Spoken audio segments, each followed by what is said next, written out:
எல்லாருக்கும் வணக்கம். மகாபாரதத்தோட கடந்த பகுதியில் பீஷ்மர் யுதிஷ்டனுக்கு அறிவுரை சொல்லிட்டு இருக்கும்போது பாவத்தின் வேர் பேராசை அப்படின்னு சொன்னார்னு பார்த்தோம். அதுக்கு பிறகு 13 வகையான தீமைகளை பற்றியும் அந்த தீமைகள்லாம் அறியாமையிலிருந்து வருது, அந்த துன்பங்கள் அறியாமையிலிருந்து வருது அப்படின்னு சொன்னார்னு பார்த்தோம். அதுக்கு பிறகு ஒரு ராஜ்யத்தில் கல்வி இலவசமாக கொடுக்கணும்னு சொன்னார்னு பார்த்தோம். அதுக்கு பிறகு திருடன் அல்லாதவன் திருடன் அப்படின்னு சொல்லி ஒரு குற்றச்சாட்டை வச்சாலோ, யாராவது ஒருத்தன் மேலே பொய் கேஸ் போட்டால் அதுக்கு என்ன தண்டனை அப்படிங்கிறத பற்றி சொன்னார்னு பார்த்தோம். இவர் இப்படியே அறிவுரை சொல்லிட்டு இருக்கும்போது யுதிஷ்டன் ஒரு சந்தேகம் கேட்குறான். பீஷ்மரே, இந்த உலகத்தில், இந்த பொருள் சார்ந்த உலகத்தில் நாடப்பட வேண்டிய பொருள் ஒரு மனுஷன் அதிகமாக விரும்பணும் அப்படின்னா எந்த பொருளை விரும்பணும் அப்படிங்கிற மாதிரி ஒரு சந்தேகம் கேட்குறான். அதுக்கு பீஷ்மர் என்ன சொல்கிறார் அப்படின்னா, இந்த உலகத்தில் நம்ம நாட வேண்டிய பொருள், நம்மளால் விரும்பப்பட வேண்டிய பொருள் அப்படின்னு சொல்லி எதுவுமே கிடையாது. பிரம்மம் தான் எல்லாத்தையும் விட முக்கியமானது. அதாவது பிரம்மம் அப்படின்னு சொல்கிறது, பிரம்மத்தை அறிஞ்சிக்கிறத பற்றி அவர் சொல்கிறார், மோட்சத்தை பற்றி சொல்கிறார். பிரம்மத்தை அறிஞ்சிக்கிறது, அந்த மோட்ச நிலையை அடைகிறது தான் ஒரு மனுஷனுடைய நோக்கமாக இருக்கணும். அதை தவிர மற்ற எல்லா பொருளும் உலகத்தில் அழியக்கூடிய பொருட்கள் தான். அப்போ அதை அடையணும் அப்படின்னா ஒவ்வொரு மனுஷனும் பற்றற்ற நிலையில் வாழணும். பற்றற்ற நிலை ஒரு ஃபார்முலா, ஒரு சூத்திரம். அந்த பற்றற்ற நிலையில் ஒரு மனுஷன் வாழ்ந்தான் அப்படின்னா அந்த பிரம்மத்தை அடைவான், மோட்ச நிலையை அடைவான். அந்த பற்றற்ற நிலையை ஒவ்வொரு மனுஷனும் பழக்கம் பண்ணிக்கிட்டே வரணும் அப்படிங்கிற மாதிரி பீஷ்மர் அறிவுரை சொல்கிறார். அவர் அதில் சொல்லும்போது ஒரு முக்கியமான விஷயம் என்ன சொல்கிறாருன்னா, பற்றற்ற நிலையை அடைகிறதுக்கு எல்லாரும் எல்லா வேலைகளையும் முடிச்ச பிறகு நம்ம இந்த ஆன்மீகம், இந்த கடவுள் இதை பற்றியெல்லாம் கான்சென்ட்ரேட் பண்ணிக்கலாம். அதுக்கு முன்னால் நம்ம சம்பாதிக்கிற அளவுக்கு சம்பாதிச்சுக்கிறோம், பிள்ளை குட்டிகளை கரை சேர்க்குற அளவுக்கு கரை சேர்த்துக்கிறோம், இந்த மாதிரியான இதில் அதிகமாக ஈடுபாட்டோடு இருப்போம் அப்படின்னு சொல்லி நினைக்கக்கூடாது. அதாவது 60 வயசுக்கு பிறகு 70 வயசுக்கு பிறகு இந்த ஆன்மீகத்தில் ஈடுபாடு வச்சுக்கலாம் அப்படின்லாம் நினைக்கக்கூடாது. பற்றற்ற நிலை அப்படிங்கிறது, மோட்சத்தை நோக்கிய பாதை அப்படின்றது ஒரு மனுஷன் 5 வயசு 10 வயசாக இருக்கும்போதே ஆரம்பிச்சிடணும். இளம் வயதிலேயே அறம் பயிலணும். அதுதான் சரியான பாதை அப்படின்னு சொல்லி அறிவுரை சொல்கிறார். அது புரியலை அப்படின்னாலும் இளம் வயதிலே படிக்கணும். பகவத்கீதையை 10 வயசு பையன் படித்தான் அப்படின்னா அவனுக்கு ஒன்றுமே புரியாது. அந்த மாதிரி ஆன்மீகம் சம்மந்தப்பட்ட எந்த விஷயங்களும் அவன் படித்தாலும் சின்ன வயசில் புரியாது தான். ஆனாலும் சின்ன வயசுலேயே படிக்கணும். ஞானம் பெற நினைக்கக்கூடிய மனுஷன் உலக தலைகள்ல இருந்து விடுபட்டு இருக்கணும். அதுக்கு பற்றற்ற நிலையை பயிலணும். பற்றற்ற நிலை முதல் படி. அது இருந்துச்சு அப்படின்னா தான் அதுக்கடுத்து மற்ற எல்லாத்தையும் அடைய முடியும் அப்படின்னு சொல்லி சொல்கிறார். உண்மையிலேயே இந்த உலகத்தில் இருக்கக்கூடிய எல்லா பொருட்களும், அந்த பொருட்களால் வரக்கூடிய சந்தோஷம், துன்பம் எல்லாமே முக்கியமான ஒரு விஷயத்தை பின்பற்றி இருக்கு அப்படின்னா அது அந்த பற்றுதல் தான். உங்களுக்கு ஒரு குறிப்பிட்ட சாப்பாடை பிடிக்கும் அப்படின்னா அந்த சாப்பாட்டு மேலே நம்ம பற்றோடு இருக்கோம், நீங்கள் பற்றோடு இருக்கீங்க அப்படின்னு அர்த்தம். அப்படி இருக்கும்போது அந்த சாப்பாடு நமக்கு நல்ல பசியோடு இருக்கும்போது அந்த சாப்பாடு கிடைக்கி அப்படின்னா நமக்கு ஒரு பெரிய திருப்தி, ஒரு சந்தோஷம் கிடைக்கும்.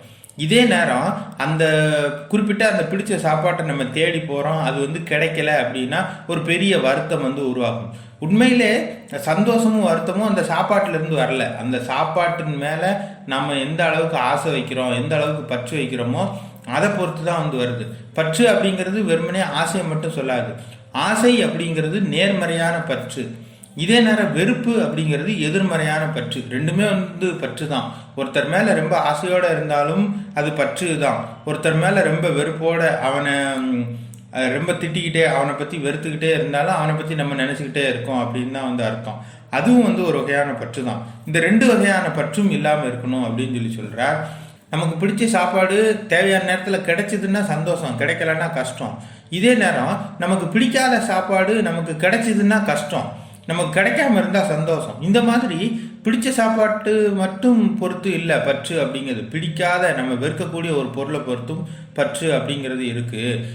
விருப்பு அல்லது வெறுப்பு அந்த ரெண்டத்தையும் கடந்து இருந்துட்டா பற்றற்ற நிலையில் இருக்கும் அப்படின்னு சொல்லி நம்ம சொல்லலாம். இதை பற்றி ஓசோ ஒரு இடத்துல ஒரு கதை சொல்லியிருக்கார். தன்னோட வீடு தீப்பிடிச்சிருச்சு. தீப்பிடிச்சு வீடு எரிஞ்சுக்கிட்டு இருக்கு. அவன் வெளியில் உட்காந்து குய்யோ முறையோன்னு சொல்லி அழுதுகிட்டு இருக்கான். ஐயோ வீடு எரிஞ்சு போச்சு, இப்படி ஆயிடுச்சு அப்படிங்கிற மாதிரி அழுதுகிட்டு இருக்கான். இப்படி இருக்கும்போது அவன் பையன் கொஞ்ச நேரத்தில் அவன்கிட்ட சொல்லியிருக்கான், அப்பா நீ இதுக்கெல்லாம் நினச்சி அழாத, அந்த வீட்டுக்கு ஏற்கனவே நம்ம இன்சூரன்ஸ் பண்ணியிருக்கோம். இன்சூரன்ஸ் கம்பெனிலேருந்து வீடு எரியிறது இந்த மாதிரியான இதுகளுக்கு நம்ம கிளைம் பண்ணி வாங்கிக்கலாம், அதனால் கவலைப்படாத அப்படின்னு சொல்லியிருக்கான். இப்போ ஓ அப்படியா அப்படின்னு சொல்லிட்டு அந்த மனுஷன் அழாமல் இருந்திருக்கான் சாதாரண நிலையில்.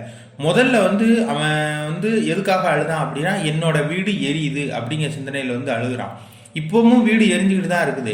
இப்போ என்னுடைய வீடு அப்படிங்கிறது இல்லாமல் போயிடுச்சு. வீடு எரியுது அப்படிங்கிறது உண்மைதான். முதல்லையும் வீடு எரிஞ்சுது, ரெண்டாவது வீடு எரிஞ்சுது.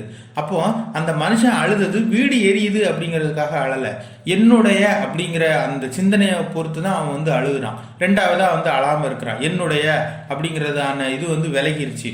இப்போ என்னுடைய வீடு அப்படிங்கிறதுல இருந்து என்னுடைய வீடு எரிஞ்சாலும் அதுக்கு நான் இன்சூரன்ஸ் கம்பெனியில் கிளைம் பண்ணிக்கலாம் அப்படிங்கிற ஒரு ஆல்டர்னேட் ஏற்பாடு வந்து அவன்கிட்ட வந்து இருக்கு, மாற்று ஏற்பாடு இருக்கிறதுனால அவன் அழுகையை நிறுத்திட்டான்.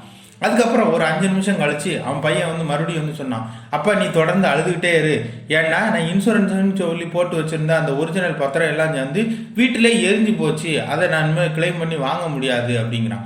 இப்போ மறுபடியும் வந்து அழுறான், ஏன்னா அந்த மாற்று ஏற்பாடு வந்து இப்போ மறைஞ்சு போச்சு. மறுபடியும் இப்போ வீடு என்னுடைய வீடு ஆயிடுச்சு, ஐயோ என்னுடைய வீடு எரிஞ்சு போச்சு அப்படின்னு சொல்லி அந்த மனுஷன் வந்து அழுதானோ. இதை வந்து பற்றுள்ள நிலை, பற்றற்ற நிலை அப்படிங்கிறதுக்கு உதாரணமாக வந்து ஓஷோ வந்து ஒரு இடத்துல வந்து சொல்லியிருக்கார். பற்று இருக்கும்போது தான் அதுலேருந்து நமக்கு சந்தோஷமோ கஷ்டமோ எல்லாமே வந்து வருது.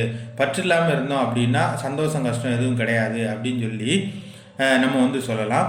அதுக்கு அடுத்து பீஷ்மர் சொல்லும்போது அரசுரிமையை விட வந்து ஏழ்மை வந்து முக்தியை நோக்கி ஒரு மனுஷனை செலுத்துறதுல முக்கியமானது அப்படின்னு சொல்லலாம். முக்தியை நோக்கி போகிறது அரசனுக்கு கொஞ்சம் கஷ்டமாக இருக்கும், ஏன்னா அவன் வந்து நிறையா பொருட்களுக்கு சொந்தக்காரனாக இருக்கான், நிறையா பொருட்களை வந்து ரொம்ப நாளைக்கு பயன்படுத்திக்கிட்டு இருக்கான். அப்படிங்கும்போது அவனால் அந்த பற்று அந்த பொருட்களை எல்லாத்தையும் தூர உதற முடியாது அவ்வளோ ஈஸியாக. ஏழைகிட்ட அவ்வளோ பொருட்கள் வந்து இல்லை, அவனால் ஈஸியாக உதறிட முடியும். அதனால் முக்தியை நோக்கி செலுத்துகிற பாதையில் ஏழ்மை வந்து சிறந்ததாக இருக்கும் அப்படின்னு சொல்லி நினைக்கிறேன்.